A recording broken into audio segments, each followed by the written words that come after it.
Finally, Dad's passed away. What a relief. He was a stubborn old man with money, but he was nothing but a nuisance. On the day of the funeral, Alex's expression was more of a smirk than sadness. "How can you say that?" he scoffed. "You had debts that Dad took care of." "Shut up. He wouldn't die and kept racking up hospital bills. Now I can finally use his money as I see fit." "How dare you? You've been living off Dad all this time." "Say what you want. You're on your own now. You're useless. Just leave." "Brother-in-law, how could you?" William chimed in, scolding Alex. Meanwhile, their sister-in-law, who was also present, laughed dismissively and said, "Marriage doesn't make you family. I'm sure even your father-in-law wouldn't want outsiders here. You should leave right away." Her words shattered something inside me. To insult my father and deny our bond, these people are truly vile. There was no point in arguing further. The last thing I wanted was to disrupt my father's funeral. I fought to keep my anger in check and resigned myself to the situation. I could barely manage to say a few words before I chose to bid my final farewell to my father and leave. I promised myself never to associate with these people again. "My name is Lily. I work as a nurse at a children's hospital. I married William, a radiologic technologist I met through work a few years ago. Our on-call schedules make it difficult to find time for just the two of us, but we treasure the moments we do have together." William's role is crucial. Imaging plays a vital part in diagnosing and treating patients. He handles numerous imaging tasks daily, always on the lookout for even the smallest abnormalities, which adds significant pressure to his job. Despite the demands of his work, I deeply respect William for his dedication. He often tells me how much he admires my commitment to communicating with patients and their families, even with my hectic schedule. Once upon a time, I could hardly imagine that I would become a source of help for others or that such joyful days would ever be in my future. My father worked for a major trading company and was often stationed abroad, leaving my mother, Alex, and me to manage on our own. In that environment, my mother and Alex treated me more like a servant than a family member. "Didn't I tell you to clean this up? You're so useless." "Hey Lily, get me some juice. You've got a minute." This harsh treatment and constant demands were a regular part of my life. My mother, who was devoted to Alex, made me feel like nothing more than a bother. Seeing her behavior, Alex grew up to adopt the same domineering attitude towards me. As a child, I did everything I could to meet their expectations, but despite my efforts, both my mother and Alex continued to belittle me, even when my father returned from his overseas assignments. By the time I was in high school, their attitudes hadn't changed. Although my father tried to defend me, my mother and Alex blamed him for everything. "I raised these two all on my own while you were away," my mother would say. "You didn't lift a finger to help, and now you're back and trying to play the role of dad? We've managed just fine without you. Don't come in here acting all high and mighty." Despite my father's attempts to argue with them, no resolution was reached. Eventually, their anger shifted from him to me. Watching this, my father felt powerless to confront my mother and Alex, fearing it would only make things worse for me. Despite his presence, he was filled with regret for not being able to change their attitudes and tearfully apologized to me. "I'm sorry, but just having my father there saved me from being treated like I was useless and a nuisance by my mother and Alex. I felt as though I were lost in a dark tunnel, unsure of my own worth." Then my father told me, "Lily, you're not useless. You're not a nuisance. You're part of our family, and you're a good person who belongs here." Those words were enough to keep my spirits up, even when my mother and Alex continued to belittle and order me around. Knowing that my father was there to support me kept my heart from darkening. When it came time for me to graduate high school, my mother insisted that I start working immediately, forbidding me from attending college. Meanwhile, Alex, who barely studied, was allowed to go to a private university and waste his time. Despite this, my father refused to stay silent. He asked me what I wanted for my future and assured me that I could make my own choices. His support gave me hope and a sense of direction for my own path. After years of being at the beck and call of my mother and Alex, I had never really considered my own future. But now, I began to seriously think about what I wanted to do with my life. I knew I wanted a career where I could genuinely help people, so I decided to become a nurse. When I shared my aspiration, my father quietly took action behind the scenes. He arranged for me to attend nursing school, covering the entrance fees and finding me a place to stay, all without my mother or Alex finding out. Thanks to his efforts, I was able to enroll in nursing school without any obstacles. Since then, I only returned home when my mother passed away. Throughout nursing school and beyond, I stayed in touch with my father. When I landed my first job, passed my national exams, started dating William, and eventually decided to get married, my father was overjoyed. He celebrated these milestones as if they were his own achievements. Meanwhile, I worry about him being alone at home, but he always reassured me, saying, "I'm fine," and dismissed any concerns I raised. My father, who had always been stoic and never showed signs of weakness, mentioned during a phone call that he was feeling some discomfort in his midsection. Although he downplayed it as just a minor pain, I had a feeling he was underestimating the issue. I suggested he visit the hospital for a checkup. A few days later, he called to say that his endoscopy had shown no issues. I felt a sense of relief, but my husband, William, was not entirely convinced. He pointed out that an endoscopy might not detect all problems and recommended a cancer screening as a precaution. I passed on William's suggestion to my father and urged him to follow through. The results of the cancer screening were a devastating blow. My father had pancreatic cancer. Although the diagnosis was shocking, we were relieved to learn that the cancer was still at a stage where it could potentially be removed through surgery. My father was soon admitted for the operation. The news initially cast me into a dark place, but fortunately, the surgery was successful. When William and I visited him in the hospital, despite his evident fatigue, he greeted us with a warm smile. Just as I began to feel a bit of relief seeing my father looking better than expected, the door to his room flew open. Alex and a woman entered abruptly. Alex gave us a brief, dismissive glance before striding into the room with little regard for our presence. "Get out," he said, gesturing toward the door as if we were obstructing him. The woman with him, whom I quickly recognized as Grace, Alex's new wife, was also signaling for us to leave. From what my father had told me about Alex's marriage, I knew this had to be his wife. "Can't you wait a moment? We just got here," I protested, but Alex merely smirked at me, his expression dripping with disdain. "As if talking to Dad will make any difference." "I understand, but I've hardly had a chance to speak with him," I replied, trying to keep my voice calm.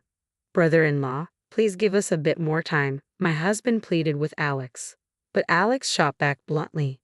"So you're the one who married Lily, huh? I don't care if you're a radiology tech or whatever. Without doctors, nurses, and techs, none of you matter. So don't get all high and mighty." He smirked with a self-satisfied sneer. And before we could even rise from our seats, he turned to our father and began speaking with startling disregard. "Dad, I've gotten myself into debt again. I need your help." "What?" I gasped in shock at Alex's words. Instead of showing any concern for our father's condition, he was suddenly talking about money and suggesting that our father had previously covered his debts. "Alex, you need to take responsibility for your own debts. Do you even grasp what Dad is going through right now?" "Shut up. I'm making Dad pay for his past mistakes. He neglected us when we were kids. He can't just buy forgiveness with money." "What?" I was stunned by Alex's despicable behavior. His words left me speechless, and I knew I had to intervene. I was the only one who could stop him. As I struggled to find the right words to respond, my sister-in-law, standing next to Alex, shot me a puzzled look. "Don't act so superior just because you're married. You're in the way, so just go home." I couldn't hold back any longer and snapped at my sister-in-law's words. "That's enough," I shouted, forgetting that we were in a hospital room. "Lily, stop," William quickly intervened, and I was momentarily taken aback. My father then quietly said, "Lily, you should go home for today," offering us a weak smile. "Thank you for coming. You can visit again another day." At my father's words, Alex and his wife looked smug and victorious. I felt a gnawing unease about leaving my father alone with them. Despite feeling guilty for my outbursts in the hospital room, I knew I couldn't continue the argument and reluctantly left. Over the next few days, I anxiously worried about my father and the tension between him and Alex. Then one day, my father developed complications. The shock of his deteriorating condition was immense. His physical and mental strength waned as he struggled to eat properly, and despite the attending physician's best efforts, he passed away a few weeks later. The grief was overwhelming, but I had no time to dwell on it. Alex and his wife were entirely unhelpful, so William and I had to handle all the funeral arrangements ourselves. On the day of the funeral, as I greeted the attendees and waited for the service to begin, Alex displayed an appalling lack of respect for the occasion. He grinned broadly and said, "I'm so relieved Dad is finally gone. He was so stubborn and only cared about money. What a nuisance." "What?" I was stunned. "Dad took on your debts and you're still speaking ill of him." "Shut up," Alex snapped. "His medical bills were overwhelming, and now I can finally access his money as I see fit." "How can you be so callous?" I demanded. "After everything Dad did for you, you still criticize him. Say what you want, but no one's on your side anymore. Just get lost." I couldn't believe my own brother-in-law's behavior. Even as William stood up for me, our sister-in-law smirked and waved us away. "Being married into the family doesn't make you a real part of it. I'm sure even your father-in-law wouldn't want outsiders hanging around. Just go home." Her words were a breaking point for me. To disrespect my father and dismiss my connection to this family was beyond contempt. I knew arguing would only mar Dad's funeral, so I swallowed my rage. "Fine," I said, struggling to keep my voice steady. I forced myself to leave, unable to give my final farewell to Dad. I vowed never to deal with these people again. However, the next day, my phone was bombarded with calls from Alex and his wife. I had a strong suspicion about what they wanted, but I chose to ignore them. I figured if I kept avoiding them, they would eventually give up. But Alex proved me wrong. He hired a detective to track me down and showed up at my apartment. "Why aren't you answering your phone?" he demanded as soon as he saw me. "We've been trying to reach you for ages. Come out here. Do you have any idea how much trouble we went through to find you?" As soon as they saw me, they began venting their frustration, bombarding me with their grievances before I could even respond. "Is that lawyer telling the truth? That all of Dad's inheritance goes to you? That can't be right, can it? We're siblings, so the inheritance should be divided equally. Besides, you're the younger one, so you should get less." When I didn't respond, Alex's anger flared. "Say something." It was ironic that they were the ones cutting me off when they hadn't given me a chance to speak. What the lawyer said is true. I was just as shocked when I found out. "No way. So you're saying you get all of that $10 million? I'm not going to accept that." "Whether you accept it or not doesn't change anything, Alex. The decision has already been made. You think you can talk back to me? You've always been useless and you couldn't even help Dad when he needed you. You should just do as I say from now on." Alex was determined to get his hands on the inheritance, refusing to face the reality of the situation. But his efforts were in vain. Our father had explicitly excluded Alex from the list of heirs, and no amount of resistance would change that. "No way. That's a lie, Alex. You made Dad cover your gambling debts under the guise of atonement.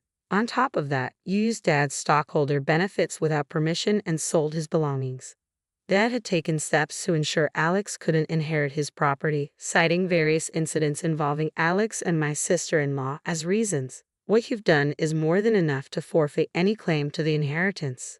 Take what's yours and leave. Don't ever come near me again." As Alex and his wife listened, their angry shouts subsided and their faces turned ashen with realization. Leaving them to grapple with their new reality, I started to head back to my room. My sister-in-law's voice, strained and desperate, cut through the silence.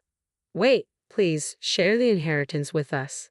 Even now, my sister-in-law was pleading for a share of the inheritance. When I gave her a cold look, she started to babble frantically. "We didn't even need to be asked. We assumed we'd get Dad's inheritance, so we bought a condominium in the Highlands. We borrowed money from a risky lender, thinking we could pay it back quickly. If we don't settle it soon, the interest will be unbearable. Please share some of the inheritance with us." It turned out that Alex and his wife had not only purchased the condominium but had also indulged in a lavish lifestyle after Dad's passing, gambling more than usual and splurging on designer clothes. "That's not my problem," I replied flatly. Alex, clearly in panic, shouted, "You've always followed my orders before. You should just do as I say now." "When did this happen?" I snapped back at Alex. "I've built a life where I'm respected and contribute to society. I'm not the person I was back then. Don't think you can manipulate me forever." As my voice rose to match his, Alex collapsed to his knees and clung to me, sobbing. "Alex is asking for family support. You should help him," my sister-in-law chimed in, raising her voice as well. I retorted sharply, "You called me a stranger, insulted Dad, and dismissed our relationship. I have no obligation to help you anymore." "What? How dare you?" she fumed. "If you don't leave, I'll call the police. Are you okay with that?" At the mention of the word police, Alex and his wife bolted as if in panic. At the memorial service that followed, I encountered relatives who were still fuming over Alex's behavior. They recounted how Alex and his wife had botched Dad's funeral with their disorganized speeches and lack of decorum, leaving everyone in shock.